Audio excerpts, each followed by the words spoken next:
Assalamualaikum warahmatullahi wabarakatuh. Kami dari kelompok 2 yang beranggota Laila Sukruvijana, Anggita Yudiarti, Febiana Putri, dan Yasa Fitri ingin menyampaikan hasil diskusi kelompok kami dengan tema langkah-langkah pemilihan tujuan pembelajaran, metode pembelajaran, dan materi pembelajaran. Materi yang pertama yaitu tujuan pembelajaran. Tujuan pembelajaran adalah suatu pernyataan yang spesifik yang dinyatakan dalam perilaku atau penampilan yang diwujudkan dalam bentuk tulisan untuk menggambarkan. Pembelajaran Al-Quran Hadis di Madrasah Ibtidaiyah bertujuan untuk memberikan kemampuan dasar kepada peserta didik dalam membaca, menulis, menanamkan pengertian, penghayatan, isi kandungan ayat-ayat Al-Quran dan Hadis untuk mendorong, membina, dan membimbing akhlak dan perilaku peserta didik agar berpedoman kepada isi kandungan ayat-ayat Al-Quran dan Hadis. Mata pelajaran Al-Quran Hadis di Madrasah Ibtidaiyah berfungsi untuk yang pertama, menumbuh kembangkan kemampuan dan kegemaran untuk membaca dan menulis Al-Quran Hadis. Yang kedua, mendorong, membimbing, membina kemampuan dan kegemaran untuk membaca Al-Quran dan Hadis.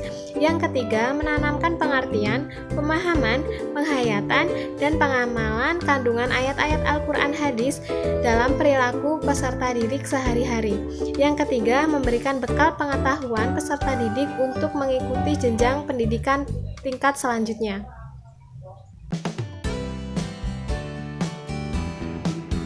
Perkenalkan, saya Laila Sukruvijana, NIM 193141138, kelas 4E PGMI. Di sini saya akan sedikit menjelaskan tentang materi pembelajaran.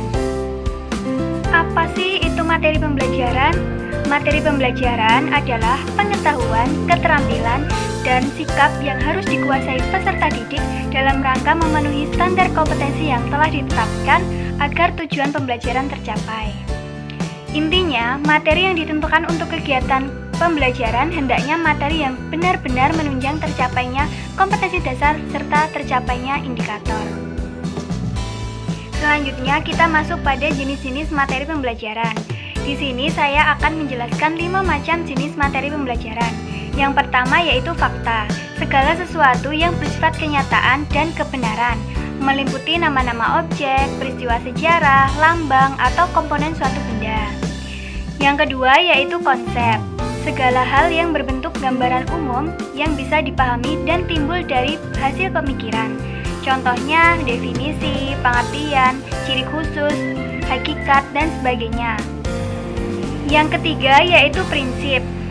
Prinsip adalah suatu pernyataan umum berupa hal-hal pokok, utama untuk berpedoman dalam berpikir atau bertindak, meliputi dalil, paradigma, dan lain sebagainya.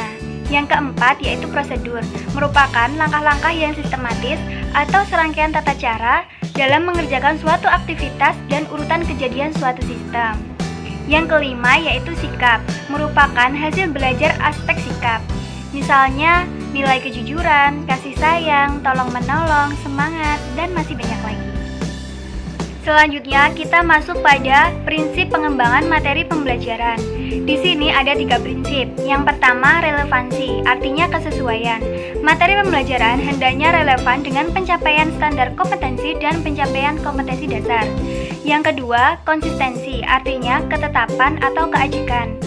Jika kompetensi dasar yang harus dikuasai peserta didik ada 4 macam, maka materi yang harus diajarkan juga meliputi 4 macam. Yang ketiga yaitu kecukupan. Materi yang diajarkan hendaknya cukup memadai dalam membantu peserta didik menguasai kompetensi dasar yang diajarkan. Materi tidak boleh terlalu sedikit ataupun tidak boleh terlalu banyak. Selanjutnya kita masuk pada penentuan cakupan dan urutan materi pembelajaran. Di sini terdapat 5 poin. Poin yang pertama yaitu penentuan cakupan materi pembelajaran. Dalam menentukan cakupan atau ruang lingkup materi pembelajaran harus memperhatikan 2 hal. Yang pertama, apakah materinya berupa aspek kognitif, aspek afektif, atau aspek psikomotor. Yang kedua, bagaimana keluasan, kedalaman, dan kecukupan materi tersebut. Poin kedua yaitu urutan materi pembelajaran. Urutan penyajian berguna untuk menentukan proses pembelajaran. Dalam materi pembelajaran yang sudah ditentukan ruang lingkup serta kedalamannya dapat diurutkan melalui dua pendekatan pokok, yaitu pendekatan prosedural dan hierarki. Poin yang ketiga yaitu pendekatan prosedural. Urutan materi pembelajaran secara prosedural menggambarkan langkah-langkah secara urut sesuai dengan langkah-langkah melaksanakan suatu tugas. Poin yang keempat yaitu pendekatan hierarki. Urutan materi pembelajaran secara hierarki menggambarkan urutan yang bersifat berjenjang, dari atas ke bawah atau dari bawah ke atas. Materi sebelumnya harus dipelajari dahulu sebagai prasyarat untuk mempelajari materi berikutnya. Poin yang kelima yaitu penentuan sumber belajar. Ada beberapa jenis sumber belajar. Yang pertama buku, yang kedua terbitan berkala seperti terbitan harian, mingguan, dan bulanan. Yang ketiga situs-situs internet seperti Google, YouTube. Yang keempat multimedia seperti TV, video, dan sebagainya. Yang kelima lingkungan, bisa lingkungan alam, sosial, seni budaya, teknik, industri, ekonomi, dan masih banyak lagi. Yang keenam narasumber. Perkenalkan, nama saya Febiana Putri, NIM 193141161. Yang ketiga, ada metode pembelajaran.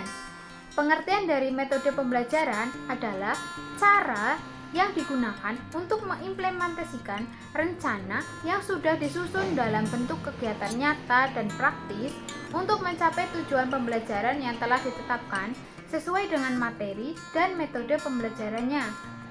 Selain dari pengertian tersebut, ada faktor-faktor yang mempengaruhi metode pembelajaran. Yang pertama, faktor peserta didik. Yang kedua, tujuan pembelajaran. Yang ketiga, ada faktor materi. Yang keempat, ada faktor situasi belajar mengajar. Yang kelima, ada faktor fasilitas. Yang keenam, ada alokasi waktu. Dan yang ketujuh adalah faktor guru. Yang ketiga, ada macam-macam metode pembelajaran. Yang pertama adalah metode karya wisata atau outdoor. Yang kedua, ada metode talking stick. Yang ketiga, ada metode simulasi. Yang keempat, ada metode discovering learning. Yang kelima, ada metode brainstorming. Dan yang keenam, ada metode diskusi.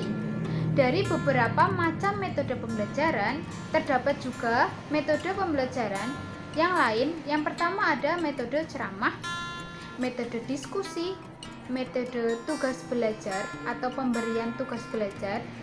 Yang keempat ada metode demonstrasi. Yang kelima ada metode tanya jawab. Dan yang keenam ada metode latihan siap atau drill.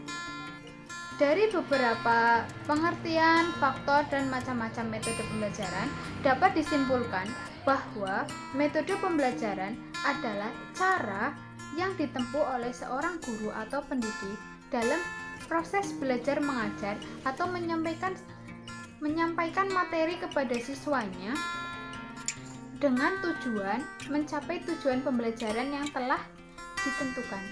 Sehingga guru atau pendidik memiliki cara yang tepat dalam proses pembelajaran tersebut disesuaikan dengan karakteristik siswanya atau jenjang pendidikan yang sedang ditempuh oleh siswa tersebut.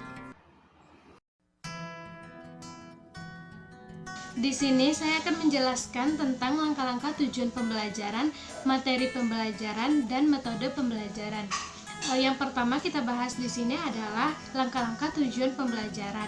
Yang pertama menganalisis karakteristik umum kelompok. Yang kedua menyatakan atau merumuskan pembelajaran. Yang ketiga memilih atau memodifikasi, merancang, mengembangkan media yang tepat. Yang keempat menggunakan materi pembelajaran. Yang kelima meminta tanggapan dari peserta didik. Dengan meminta tanggapan, maka peserta didik akan menyampaikan partisipasi yang lebih besar. Yang keenam, mengevaluasi proses belajar untuk mengetahui tingkat pencapaian siswa, mengenal tujuan pembelajaran, keefektifan media, dan pendekatan yang dipilih. Langkah-langkah yang harus dilakukan dalam mengembangkan pembelajaran materi yaitu identifikasi standar kompetensi dan kompetensi dasar. Sebelum mengembangkan materi pembelajaran terlebih dahulu, perlu mengidentifikasi aspek-aspek kebutuhan kompetensi yang harus dipelajari atau dikuasai peserta didik. Aspek tersebut perlu ditentukan karena setiap standar kompetensi dasar memerlukan jenis materi yang berbeda-beda dalam kegiatan pembelajaran. Harus ditentukan apakah standar kompetensi dan kompetensi dasar yang harus dikuasai peserta didik termasuk ranah kognitif, psikomotor, atau efektif. Dan yang kedua, langkah-langkah pemilihan materi pembelajaran. Secara garis besar, langkah-langkah menyampaikan materi pembelajaran sangat bergantung kepada jenis materi yang akan disajikan. Seorang guru memulai mendesain materi-materi pembelajaran dalam bentuk apapun seperti mengumpulkan sebanyak mungkin informasi-informasi yang berkaitan langsung atau tidak langsung dengan mata pembelajaran yang hendak diajarkan. Dan yang terakhir di sini adalah langkah-langkah pemilihan metode pembelajaran. Dalam pemilihan metode pembelajaran yang harus dicapai dalam setiap kegiatan belajar mengajar adalah tercapainya tujuan pembelajaran. Guru tidak dibenarkan mengajar dengan kemalasan. Anak didik pun diwajibkan untuk mempunyai kreativitas yang tinggi dalam belajar untuk mencapai tujuan secara efektif dan efisien. Guru sebagai salah satu sumber belajar berkewajiban menyediakan lingkungan belajar yang kreatif bagi kegiatan belajar anak di kelas. Salah satu kegiatan yang guru lakukan adalah melakukan pemilihan penentuan metode yang akan digunakan untuk mencapai tujuan pengajaran. Kegagalan guru mencapai tujuan pengajaran akan terjadi jika pemilihan dan penentuan metode tidak dilakukan dengan pengenalan terhadap karakteristik dan masing-masing metode pembelajaran.